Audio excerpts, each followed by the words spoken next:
My first camera ever. This is where it all started, the Minolta XG7 film camera, of course, because back in the day, that's all we had was film. And yeah, I saw this camera in a magazine as a kid.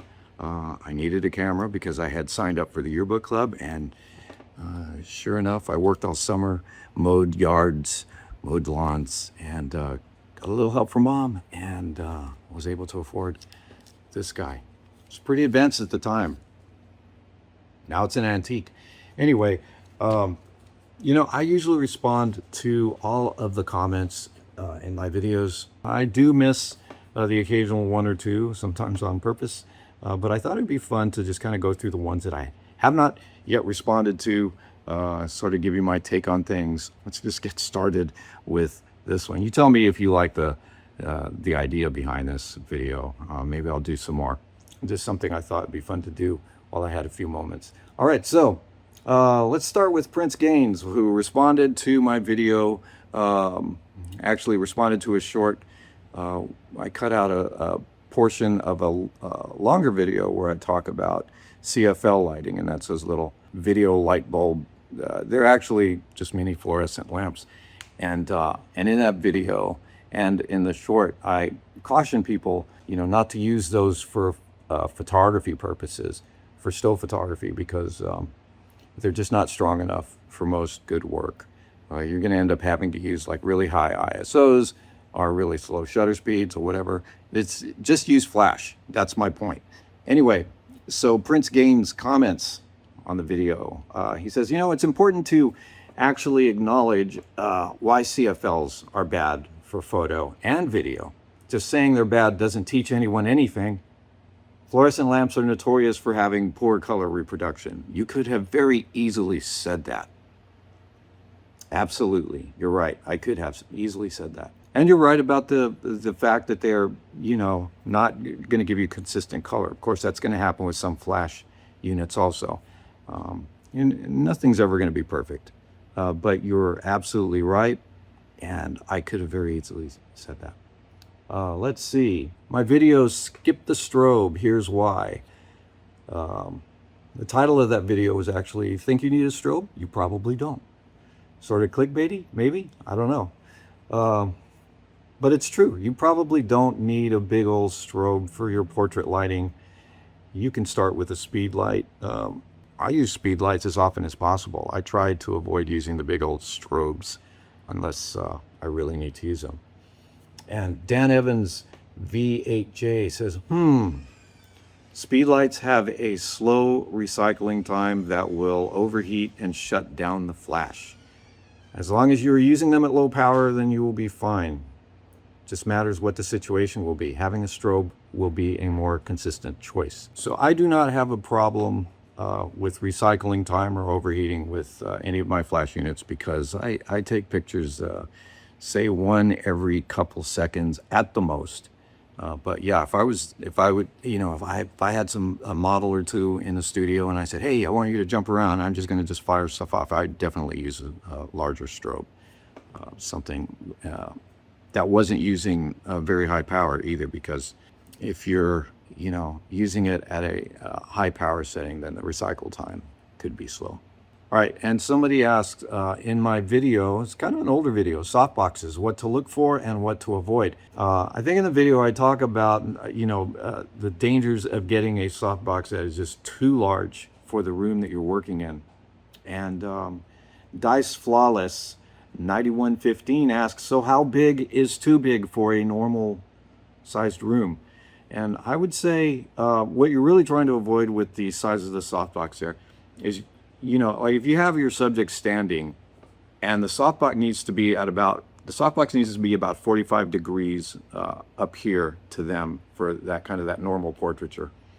Well, if the softbox is just way too big, then it's going to hit the ceiling before you're able to reach that clean 45 degrees up here. It's going to be a little lower. And then if the lower that softbox is, or the more space that you've got on that front panel that's below, say, the middle line of the face, below the nose, you're going to have sort of that uplighting effect, and you don't want that. So really If the question is, so how big is too big for a normal room?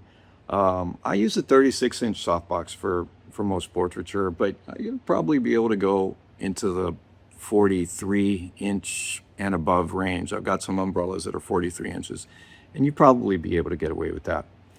Too much bigger, you need a studio or a bigger room or work outside, right?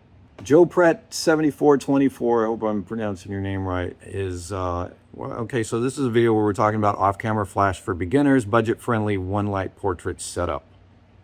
And on the thumbnail it says off-camera flash easy setup, if you want to go and check that out. And so Joe is accurately pointing out that if you shoot Nikon, the pop-up flash works as a commander for Nikon speedlights. Absolutely correct. By the way, if you shoot Canon, you've got the same potential there with some of their pop-up flashes. These flashes, these little flashes on the tops of the camera, although kind of annoying sometimes to work with, they can transmit the TTL signals optically to flash units that are compatible.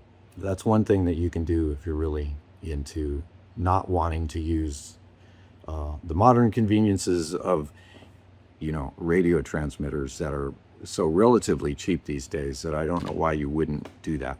Optical transmission of these, you know, off-camera flash signals, TTL transmissions and things like that. The optical versions of these are just so, I would say, inefficient, and sometimes they're, you know, they're iffy the way they work, especially with some distance. You've got line of sight issues that you're not going to have with radio, and working outside, sometimes the, you know, other lights will sort of interfere with the, you know, that optical signal. You know, it's basically a flash sending a signal of sending pulses to the receiving flash.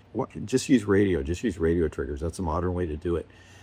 All right, so on that same video, at Ichimoku77 says, I reckon you forgot about flat and loop lighting patterns. So yeah, in that video, I suppose I've mentioned the 5 basic, as far as that I see them, the 5 basic portrait lighting patterns. And those would be short, broad, butterfly, Rembrandt, and split lighting. And yes, there's also loop lighting, which is sort of a variation on the Rembrandt. And then flat lighting is like what you see right now. This is flat lighting. It's not even a lighting pattern. It's just, you know, getting hit in the face with light. You'll also get that with an on-camera flash, which is something that we try to avoid. And we have a comment from Wes Banham 1634, who's talking, he's reacting to a short that I made about, let's see, the title is maybe the perfect flash or strobe. And I believe in this short, I'm talking about the Flashpoint Explore 400, which is the same flash as the Godox AD 400 Pro. And these are really good flash units. I really like them. And Wes says, the batteries are shockingly poor. The worst battery-powered device I've ever bought. Now, I haven't seen that anywhere else.